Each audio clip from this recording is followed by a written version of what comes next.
और इसके लिए मैंने इस्तीफ़ा दे दिया, मैंने रिज़ाइन कर लिया ताकि मेरा दिमाग ठंडा रहे, शांति रहे कि वो अरे बाबा अभी 10 ही दिन बाकी है, दौड़ो, वापस मुझे जाना है, भागना है, नौकरी पे लग जाना है। तो वो एक कहीं न कहीं एक प्रेशर रहता, तो वो प्रेशर हटाने के लिए मैंने इस्तीफ़ा दे दिया।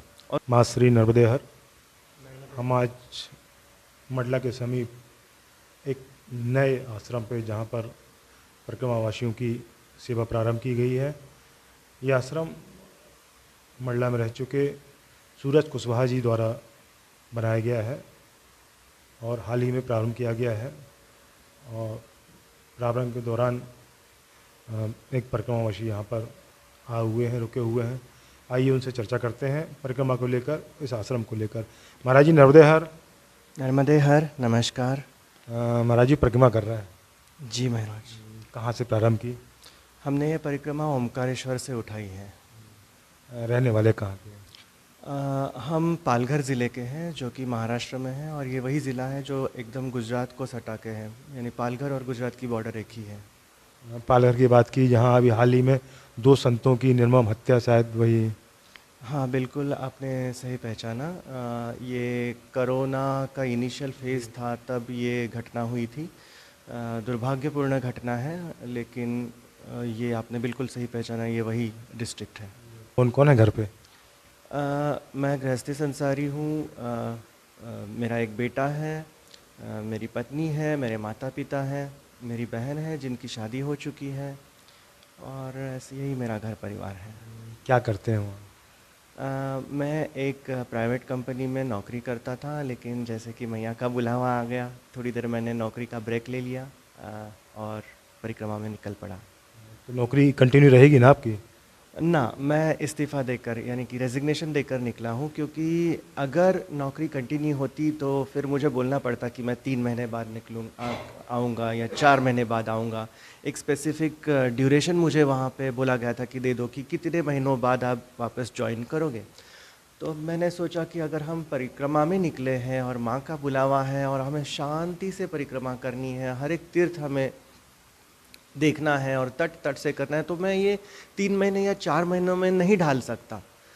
और इसके लिए मैंने इस्तीफ़ा दे दिया, मैंने रिज़ाइन कर लिया ताकि मेरा दिमाग ठंडा रहे, शांति रहे कि वो अरे बाबा अभी 10 ही दिन बाकी है, दौड़ो, वापस मुझे जाना है, भागना है, नौकरी पे लग जाना है। तो वो एक कहीं न कहीं एक प्रेशर रहता, तो वो प्रेशर हटाने के लिए मैंने इस्तीफ़ा दे दिया और उससे मुक्त हो गया, अभी कोई चिंता नहीं। अब कैसा है, मैं जाऊँगा, मैं ओवरऑल 22 ईयर्स 22 साल का एक्सपीरियंस है मुझे। नौकरी मिली तो ठीक, मिल ही जाएगी वैसे, और नहीं भी मिली तो फिर मैं खुद का भी कुछ खुद का व्यवसाय, खुद का धंधा कर सकता हूँ। माँ नर्मदा की परिक्रमा करने की प्रेरणा कैसे हुई? ये बड़ा बड़ा अच्छा क्वेश्चन है आपका। लगभग पिछले 7-8 सालों से मेरे मन में ये आता था कि मैया की परिक्रमा कैसे होती होगी, कैसे परिक्रमा करते होंगे, वहाँ पर क्या क्या देखने को मिलता होगा। जो भी किताबों में पढ़ता था, यूट्यूब चैनल्स में देखता था, किसी की कहीं पोस्ट आई तो वो पढ़ता था, तो ऐसे करते करते पिछले 7 सालों से वो मेरा विचार पक्का हो गया कि हमें अभी परिक्रमा करनी चाहिए। इस तरह से मुझे वो प्रेरणा मिली। जब प्रारंभ की, क्या तैयारी की थी परिक्रमा के लिए?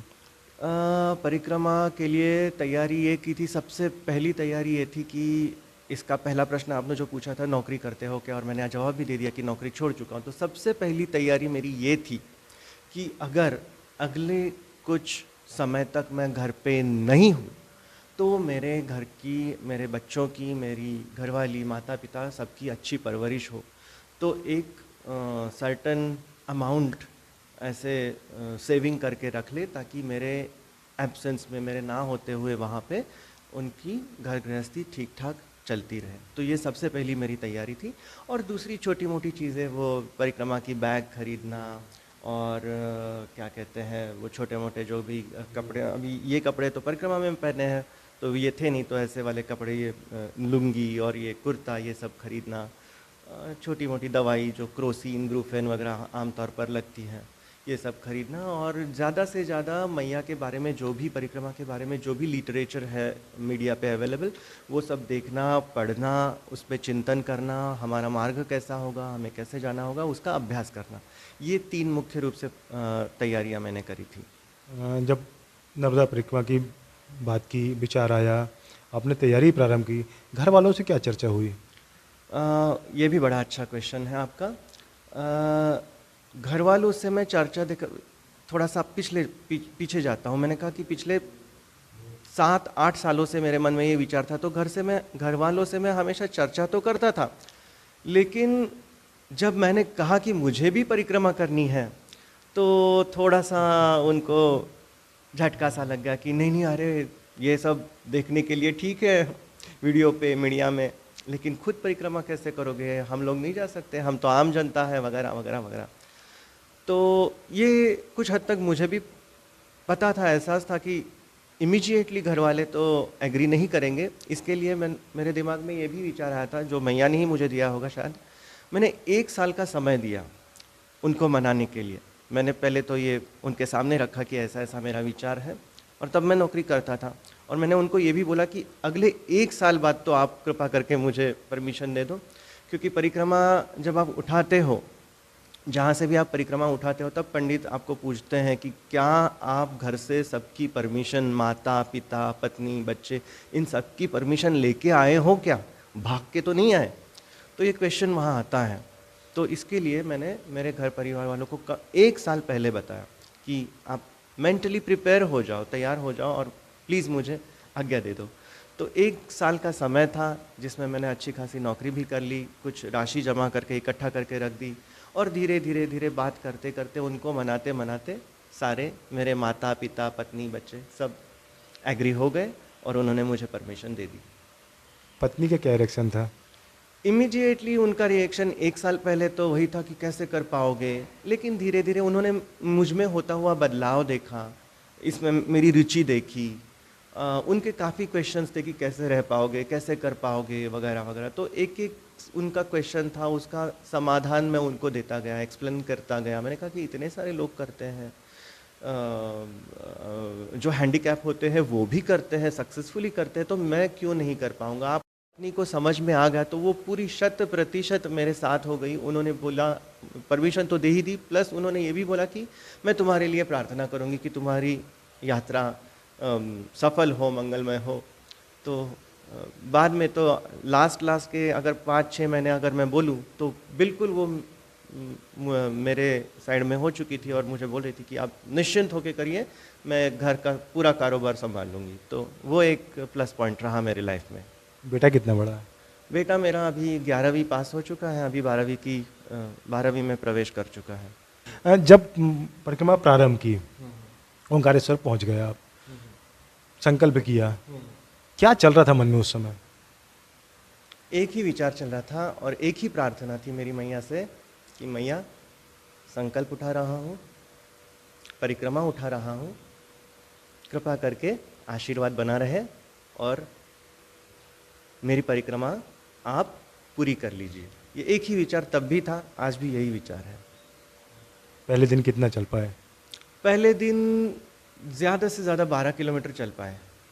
12 किलोमीटर, क्योंकि आप शुरुआत करते हो ओंकारेश्वर से ना, तो पहला जो आपका ये है स्टॉपिंग है, वो 12 किलोमीटर पे है, 10 या 12 किलोमीटर पे।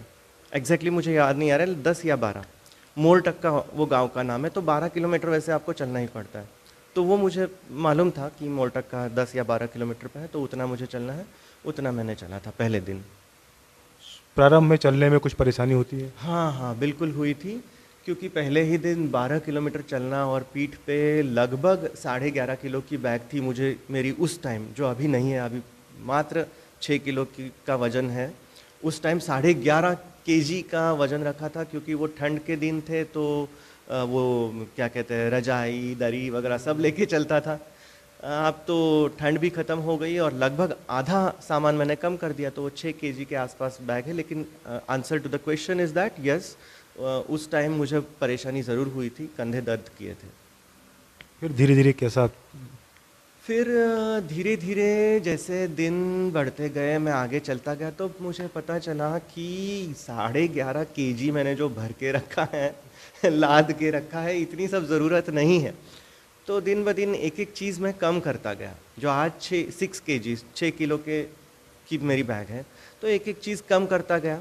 और जो मेरा पहले दिन का 10 किलोमीटर का ये था, स्ट्रेच था, वो दिन ब दिन बढ़ता गया, वेट भी कम होता गया, और फिर 10 के 15, 15 के 20, 20 के 22, 23 तक मैं चल पाता। जैसा कि आपने बताया लगभग 4 माह आपको हो गए परिक्रमा करने। इन 4 माहों में क्या सोच में परिवर्तन आया है? उम, लगभग 4.5 महीने हो चुके हैं, 5वां महीना अभी चल रहा है। और सोच में काफ़ी सारे परिवर्तन मैंने महसूस किए हैं। पहले मैं बहुत ही ज़्यादा डिमांडिंग नेचर वाला था, मुझे ऐसा ही चाहिए, यही चाहिए, अभी के अभी चाहिए, वगैरह वगैरह। तो ये सारी चीज़ें, मेरा डिमांडिंग नेचर, ये सब धीरे धीरे धीरे कम होता गया, और मैं चीज़ें एक्सेप्ट करने लगा कि जो है, जैसा है, एक्सेप्ट करो। तो ये बदलाव मैंने खुद में महसूस किया। नर्मदा जी परिक्रमा चल रही है, रास्ते में कभी किसी दौरान कोई डर, कोई भय, कोई परेशानी? हाँ, लगा था। एक दो जगह पे मुझे डर लगा था, भय लगा था, परेशानियाँ आई थी। ये लगभग पिछले 4.5 महीनों में कठिनाइयाँ, समस्या आई। लेकिन जब भी ये कठिनाइयाँ आती थी, समस्या आती थी, कोई भय होता था उत्पन्न मन में, तब एक ही विचार था कि देखो, हमने मैया की परिक्रमा उठाई है, और मैया के ऊपर 100% अपना विश्वास होना चाहिए। मन ही मन आपका जो भी डर है, भय है, चिंता, समस्या जो भी है, मैया से कहो। मैया तो देख ही रही है वैसे, लेकिन फिर भी आप उनको प्रार्थना करो। तो कुछ हद तक एक पीरियड रहता है, टाइम पीरियड रहता है कि वो एक समस्या का, कठिनाई का दौर रहता है। वो होने के बाद वो समस्या अपने आप हल हो जाती है। तो ये विश्वास मेरे मन में हमेशा रहा कि मैया देख रही है।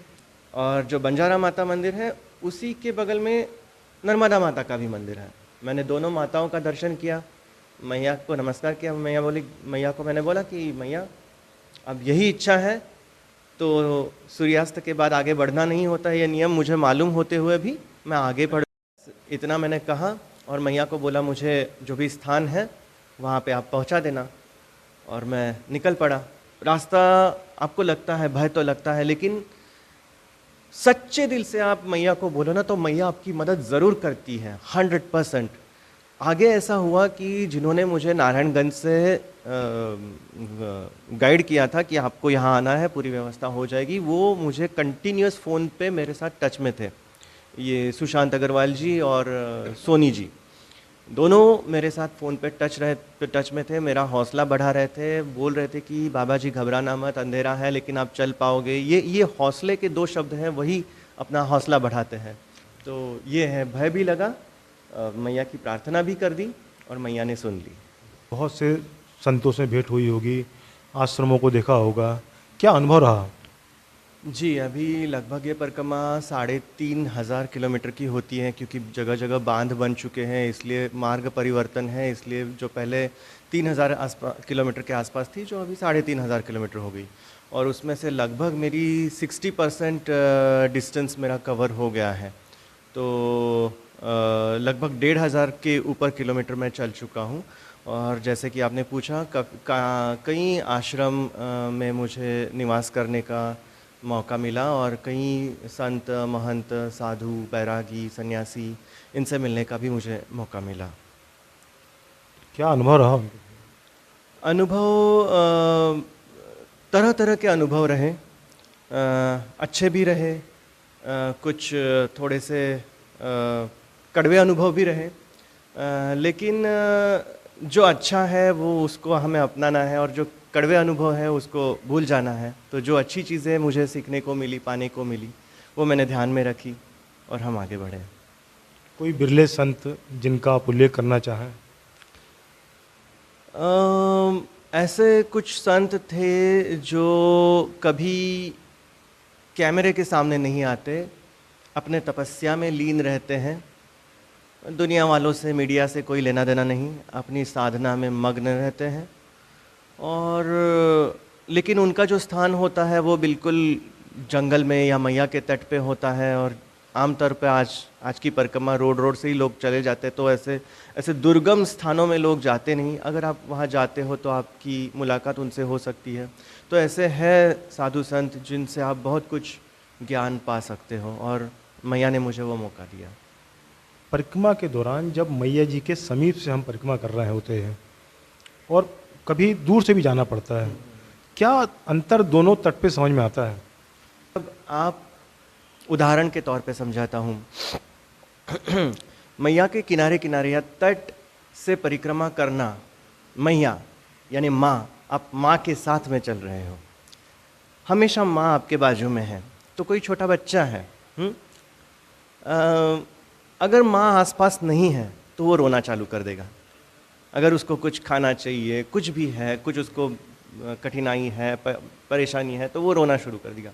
लेकिन मैया कहीं आसपास ही है, भले वो रसोई में काम कर रही है, लेकिन मैया का आवाज़ उसको आ रहा है, हाँ मेरी माँ है, तो वो शांत हो जाता है। तो बिल्कुल सेम अनुभव मुझे भी होता है कि जब मैं किनारे किनारे तट पे चलता हूँ तो मुझे एहसास होता है कि हाँ मैया है, माँ है, सामने ही है, डर किस बात का। वो माँ की ऊर्जा हमेशा हमें मिलती रहती है। अब हमने कहा ना कि धूप बहुत तेज़ है, लेकिन मैया के किनारे से चलो ना तो मैया की ऐसी ऊर्जा है, वो शीतल पवन, वो ठंडी हवा आपको बड़ा प्रसन्न रखती है। ये तट पे किनारे चलने का अनुभव है। अब जब आप रोड से चलते हो, अब जगह जगह बांध बन गए हैं, तो आपको कुछ सर्टन प्लेसेस पे आपको रोड से गुजरना ही पड़ता है, वो डामर की रोड या सीमेंट की रोड, तो वहाँ पे वो मैया की ऊर्जा इतनी नहीं मिल पाती आपको। और फिर रास्ते रास्ते चलना है तो फिर वो क्या कहते हैं, ट्रकों और बसों की आवाज़, और वो ज़ोर ज़ोर से बजने वाले हॉर्न, और बीच बीच में लोग पूछेंगे क्या बाबा जी कहाँ से आए, ये वो फलाने ढिमकाने, ना लेना ना देना, लेकिन टाइम पास के लिए कुछ लोग क्वेश्चंस, वो आपके मन में जो विचार है थोड़े से वो डिस्टर्ब हो जाते हैं। तो ये फ़र्क है किनारे से चलने का और रोड पे चलने का। इस दौरान, परिक्रमा के दौरान, कभी इच्छा हुई हो कि बहुत दिन से ये चीज़ नहीं खाई है? तो परिक्रमा उठाने से पहले ही ये सारी चीज़ें मैं जानता था, पढ़ी थी किताबों में और वीडियोस भी देख रखे थे। तो परिक्रमा उठाते समय ही मैंने खुद को बोल रखा था कि ऐसी कोई चीज़ मैं चाहूँगा नहीं, जो भी सामने आएगा भोजन प्रसादी में, मैया की प्रसादी समझ के मैं पा लूँगा। इसलिए मैंने कोई इस विशिष्ट चीज़ चाही नहीं कि आज मुझे आम चाहिए, आज मुझे टिक्कड़ ही चाहिए, आज मुझे यही सब्जी चाहिए। ये मैंने अभी विचार मेरे मन में आने नहीं दिया। जो भी मिला मैया की प्रसादी। कभी ऐसा भी हुआ हो खुद बना के खाए हों? हाँ, अनेक बार, क्योंकि कई आश्रमों में सदाव्रत भी मिलता है, तो उन्हें वहाँ आपको खुद बना के खाना पड़ता है। लेकिन वो भी एक सुंदर अनुभव होता है कि आप खुद खाना बनाने वाले हो और 2-4 परिक्रमावासी और भी हैं, आप खुद बना के उनको भी खिलाते हो, वो बड़ा सुंदर अनुभव होता है। तो ऐसा मौका दिया मुझे मैया ने। पहले जो 3 साल 3 महीने 13 दिन की परिक्रमा होती थी, उस पर बहुत से संत बताते हैं कि रोज़ाना भिक्षा मांग के जो अन्न मिले उसका भोजन बनाएं, आप मैया को प्रसाद चढ़ाएं, उसके बाद भोजन ग्रहण करें, यह नियम था। लेकिन अब समय की कमी के चलते ये नहीं हो पाता। क्या कहना चाहेंगे इस विषय पर? वो 3 साल 3 महीने और 13 दिन वाली परिक्रमा आज भी होती है, लेकिन ज़्यादातर वो साधु संत महात्मा सन्यासी बैरागी ये लोग करते हैं। गृहस्थी संसारी लोग भी करते हैं जिनके पास समय है। लेकिन पॉइंट आपने बड़ा सही बोला कि समय को देखते हुए अभी वो 3-3.25 साल वाली परिक्रमा उतनी हो नहीं पाती लोगों से। तो अभी ये 4, 5, 6, 7 महीने वाली परिक्रमा लोग करते हैं। तो उस परिक्रमा, वो जो बड़ी वाली परिक्रमा है, उसमें भिक्षा मांगना और फिर खुद अपने हाथों से खाना बनाना और फिर मैया को भोग लगाना और फिर ग्रहण करना, ऐसा होता था। लेकिन ये अभी शॉर्ट ड्यूरेशन, शॉर्ट पीरियड की परिक्रमा है, तो और आश्रम बहुत बन गए हैं और लगभग 90% आश्रम आपको बना बनाया हुआ खाना देते हैं। तो थोड़ा सा ये बदलाव आया है, क्योंकि समय आगे बढ़ता है, बदलाव आता है, change is the way of life. तो ये बदलाव आते रहेंगे, तो उसके अनुसार परिक्रमावासियों जो है उनको बना बनाया खाना मिल रहा है। लेकिन हाँ बिल्कुल, आश्रम ने भगवान को, मैया को भोग लगाया हो या ना हो, आप मात्र ग्रहण करने से पहले, नेवाला लेने से पहले आप मैया का स्मरण ज़रूर कीजिए कि आप उनके प्रति आपकी आस्था, भक्ति, श्रद्धा ज़रूर लगाइए और बोलिए कि मैया आपकी प्रसादी मुझे मिली है और आप पा सकते हो उसे। इन आश्रमों में सामान्यतः क्या भोजन प्रसादी मिलती है? ये डिपेंड करता है कि किस टाइप का आश्रम है। कुछ आश्रम छोटे होते हैं, कुछ बड़े होते हैं। ऐसे कुछ आश्रम हैं, अब आप गुजरात के साइड जाओगे तो वहाँ पे सब अरबों खरबों का खेल है।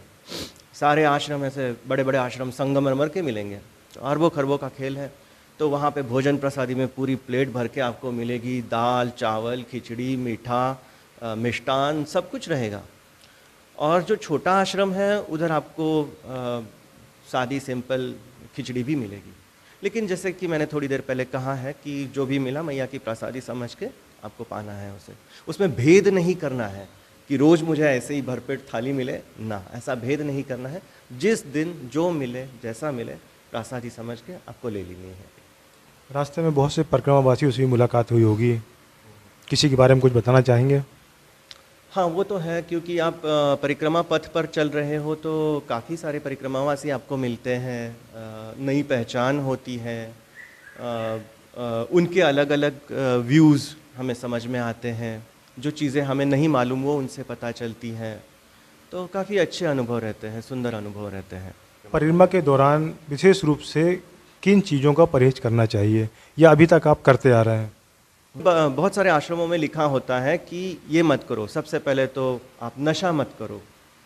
आजकल परिक्रमा में मैंने देखा, दुख की बात है कि 90% धूम्रपान चलता है, गांजा, बीड़ी, सिगरेट, तम्बाकू, नशा पानी। इस चीज़ से आप दूर रहिए। और परिक्रमा में हो यानी कि आप साधना में हो। परिक्रमा जब आप करते हो, मैया की प्रदक्षिणा करते हो, तो आपका कायिक तप होता है, वाचिक तप होता है और मानसिक तप होता है। कायिक यानी काया, आपका शरीर, जो आप धूप में चलते हो, बारिश में चलते हो, तो कायिक तप होता है। मानसिक तप यानी मानसिक आपका मेंटल कॉन्फिडेंस उसमें चेक होता है। और वाचिक तप, वाचा यानी वाणी बोलना, तो उस तप में भी हो तो उसमें आप गाली गलौज का शब्द प्रयोग कभी ना करें। तो उस चीज़ से हमें दूर रहना है। घर वालों से बात होती है रोज़? हाँ, बिल्कुल होती है, घर वालों से बात होती है, रोज़ होती है। मोबाइल का कवरेज जिस दिन नहीं होता है, किसी जंगल एरिया में है, मोबाइल का नेटवर्क ही नहीं है, उस दिन नहीं होती। कभी कभी किसी आश्रम में लाइट नहीं होती तो मोबाइल चार्जिंग की सुविधा नहीं होती, तो उस दिन भी नहीं हो पाती। लेकिन जब भी मोबाइल का नेटवर्क भी मिले और मोबाइल भी चार्ज है तो घर पे शाम के टाइम पे एक बार बात होती है। चलिए, आप परिक्रमा पर हैं, माँ नर्मदा आपकी परिक्रमा सफल करें। आपने समय दिया, आपका बहुत बहुत धन्यवाद। नर्मदे हर। समय देने वाला मैं कोई कुछ भी नहीं हूँ, कोई भी नहीं हूँ। और मुझे पता भी नहीं था कि, इसलिए मैं 2 दिन से इस आश्रम में रुका हूँ। मेरी मेडिसिन्स, मेरी दवाइयाँ यहाँ पे चल रही हैं। और ये जो अपनी मुलाकात हुई, मैं ये सोचता हूँ ये तो मैया ने ही करवाई। मैं तो निमित्त मात्र हूँ, मैं कुछ भी नहीं हूँ। जो भी करवा रही है मैया करवा रही है। जब ये आप कैमरा लेके आए तो मुझे तो मालूम ही नहीं था, लेकिन मैंने कहा कि जो मैया की कृपा से जो भी हो रहा है होने दो, मैं कौन होता हूँ उसमें हाँ या ना कहने वाला। तो ये सारा श्रेय जो है मैं मैया को ही दूंगा, मैया की ही कृपा है। और मैं अंत में यही बोलूँगा कि मैया की कृपा सबके ऊपर बनी रहे। नर्मदे हर। महाराज जी, एक बात तो आपने आश्रम की बात की, ये आश्रम हाल ही में प्रारंभ हुआ है, इसके बारे में आप हमारे चैनल के माध्यम से दूसरे परिक्रमावासियों को कुछ बता दीजिए कि क्या है, ऐसा आश्रम है, कब से प्रारंभ हुआ, कौन चलाता है? इसी हफ्ते ये जो पति पत्नी है, कुशवाहा पति पत्नी, इन्होंने ये आश्रम शुरू किया है। और मैया के प्रति उनकी बहुत अच्छी श्रद्धा, आस्था, भक्ति है। और उसी की वजह से उनको ये प्रेरणा हुई कि हमें ये आश्रम यहाँ पे बनवाना चाहिए और परिक्रमावासी के लिए अच्छी सुविधा देनी चाहिए। तो आश्रम बड़ा सुंदर है, अभी शुरुआत हुई है। और मैं परिक्रमावासियों को बोलूँगा, सजेस्ट करना चाहूँगा कि आप मंडला में आते हो तो मंडला में है वैसे सिद्ध घाट है, हनुमान घाट है। और वहाँ से जब आप आगे बढ़ोगे तो इस आश्रम में ज़रूर आप विज़िट करिएगा। बहुत सुंदर सेवा यहाँ पे मिलती है। यहाँ पे प्रहलाद पटेल जी हैं और उनके माता पिता भी हैं। मैंने इनका सबका सेवा का भाव जो देखा ना, वो बहुत सुंदर प्रेम भाव था। इनका खाना बनाना, इनका भोजन परोसना, इनकी बात करना। अदरवाइज़ मेरी तबीयत ख़राब थी, मैं वही सोच रहा था कि कैसे जाऊँ, आगे बढ़ूँ, लेकिन इन्होंने जो हौसला दिया और जो मेरी देखभाल करी, तो मैया की कृपा से ही ये सब हो रहा है और उनकी भी कृपा, मैं बार बार शतशः उनको धन्यवाद देता हूँ। तो इस आश्रम के बारे में ओवरऑल मैं यही बोलूँगा, बहुत सुंदर आश्रम इन्होंने बनाया है और सेवा भाव तो अप्रतिम है। नर्मदे ही है।